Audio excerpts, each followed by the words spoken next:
Hi friends, പൂക്കളം എന്ന ചാനലിലേക്ക് എല്ലാവർക്കും സ്വാഗതം. അടുത്തൊരു അടിപൊളി ഡിസൈനിലേക്ക് എല്ലാവർക്കും സ്വാഗതം. ഇന്നും പതുപോലെ തന്നെ ആദ്യം നമ്മളൊരു സർക്കിളാണ് വരച്ചത്. ഒരു സർക്കിൾ വരച്ച് കംപ്ലീറ്റ് ചെയ്തു. ഇനി അടുത്തതായിട്ട് ഏറ്റവും ഉള്ളിലായിട്ട് മറ്റൊരു സർക്കിളൂടെ വരച്ചു.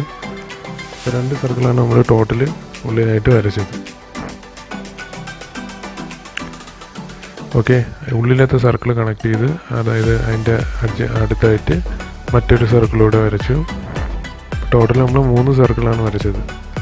അപ്പോൾ ഈ ഡിസൈൻ വളരെ സിമ്പിളായിട്ടുള്ളതും നല്ല ഭംഗിയുള്ള ഒരു ഡിസൈനാണ്. പുറമേയായിട്ട് വീണ്ടും ഒരു സർക്കിൾ നമ്മൾ വരച്ചിരിക്കുന്നു. ടോട്ടൽ എത്ര സർക്കിളായി? 4 സർക്കിളാണ് നമ്മൾ വരച്ചത്. ഇനി ഏറ്റവും ഉള്ളിലായിട്ട് നമ്മൾ കർവുകൾ വരച്ച് ജോയിൻ ചെയ്യുക. കർവുകൾ നമ്മൾ സൂക്ഷിച്ച് വരയ്ക്കുക. കൈ കൊണ്ട് തന്നെ നമുക്ക് വരയ്ക്കാൻ പറ്റുന്നതാണ് കർവുകൾ. ആ കർവുകൾ വരച്ച ശേഷം അത് തമ്മിൽ ജോയിൻ ചെയ്തെടുക്കുക. ഇപ്പോൾ ഏകദേശം ഒരു പൂവിൻ്റെ ഷേപ്പ് പോലെ ആയിട്ടുണ്ട്. അപ്പോൾ ഇത്രയാണ് നമ്മൾ ചെയ്യേണ്ടത്. ഇതുവരെ പറഞ്ഞതെല്ലാം എല്ലാവർക്കും മനസ്സിലായെന്ന് വിശ്വസിക്കുന്നു. ഏറ്റവും ഉള്ളിലായിട്ട് നമ്മളൊരു സർക്കിളൂടെ വരച്ചു. ഇപ്പോൾ ഏറ്റവും ഉള്ളിൽ നോക്കിക്കഴിഞ്ഞാൽ നമുക്ക് ഒരു പൂവിൻ്റെ ഷേപ്പ് പോലെ ആയതായിട്ട് നമുക്ക് തോന്നും. അപ്പോൾ ഇത് തന്നെയാണ് നമ്മൾ കിട്ടേണ്ടത്. ഇനി ഏറ്റവും ഉള്ളിലത്തെ സർക്കിൾ കണക്ട് ചെയ്ത് നമ്മൾ കർവുകൾ, അവിടെയും കർവുകൾ വരയ്ക്കുന്നു. ഇത് അടിപൊളി ഡിസൈനാണ്. ഈ കർവുകൾ ഒന്ന് ജസ്റ്റ് ഒരു സ്ട്രെയിറ്റ് ലൈൻ പെർപെൻഡിക്കുലറായിട്ട് കർവുകൾ വരച്ചു. ഓക്കെ, അടിപൊളി ഡിസൈനാണ്. എല്ലാവരും ട്രൈ ചെയ്ത് തന്നെ നോക്കണം. ഇനി നമ്മൾ കണക്ട് ചെയ്ത് വരയ്ക്കുക. വീണ്ടും കർവ് കണക്ട് ചെയ്ത് വരയ്ക്കുക.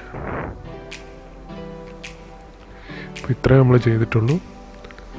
ആ കർവ് കണക്ട് ചെയ്ത് വരയ്ക്കുമ്പോൾ ഒരു വരയും കൂടെ നേരത്തെ കണക്ട് ചെയ്തതിൻ്റെ പാരലലായിട്ട് ഒരു വരയും കൂടെ വരയ്ക്കുക. അപ്പോൾ ഇത്ര ചെയ്ത് കഴിഞ്ഞാൽ ആദ്യത്തെ പണി കഴിഞ്ഞു. ഇനി നമ്മൾ ആ പുറം ഭാഗത്ത് ട്രയാങ്കിൾസ് ആ സർക്കിളിന് ചുറ്റും വരയ്ക്കുക. കൈകൊണ്ട് തന്നെ വരയ്ക്കാൻ പറ്റുന്നതാണ് ആ ട്രയാങ്കിൾസ്. ഇനി നമ്മൾ ആ ട്രയാങ്കിൾസ് കണക്ട് ചെയ്ത് അതിൻ്റെ എഡ്ജസ് എല്ലാം മറ്റേ ട്രയാങ്കിൾസ് എന്ന വിധത്തിൽ വീണ്ടും വരയ്ക്കുക. ഈ പ്രോസസ്സ് തന്നെ അടുത്തയും വീണ്ടും കണ്ടിന്യൂ ചെയ്ത് വരയ്ക്കുക. അപ്പോൾ നമ്മൾ 3 ലെയർ വരച്ചു. ഇനി 4ാമത്തെ ഒരു ലെയർ കൂടെ വരയ്ക്കാം. ഓക്കെ, ഇനി നമ്മൾ 4ാമത്തെ ലെയർ കൂടെ വരച്ച് ചേർക്കുക. അപ്പോൾ ഇത്രയാണ്. അടിപൊളി ഡിസൈനാണ്. എന്തായാലും എല്ലാവരും ട്രൈ ചെയ്ത് നോക്കുക. ഏത് ഷെയ്ഡ്സ് കളേഴ്സ് വേണമെങ്കിലും ഉപയോഗിക്കാം. അപ്പോൾ ഈ വീഡിയോ എല്ലാവർക്കും ഇഷ്ടപ്പെട്ടെന്ന് കരുതുന്നു. ഇനിയും ഒരുപാട് നല്ല നല്ല ഡിസൈനുകൾ ലഭിക്കാനായി ഈ ചാനൽ സബ്സ്ക്രൈബ് ചെയ്യുക. ഒപ്പം ഈ വീഡിയോ മറ്റുള്ളവരിലേക്കും ഷെയർ ചെയ്ത് കൊടുക്കുക. ഇനിയും മറ്റൊരു വീഡിയോയുമായിട്ട് കാണുന്നത് വരെ ഇറ്റ്സ് ബൈ ഫ്രം പൂക്കളം ടീം.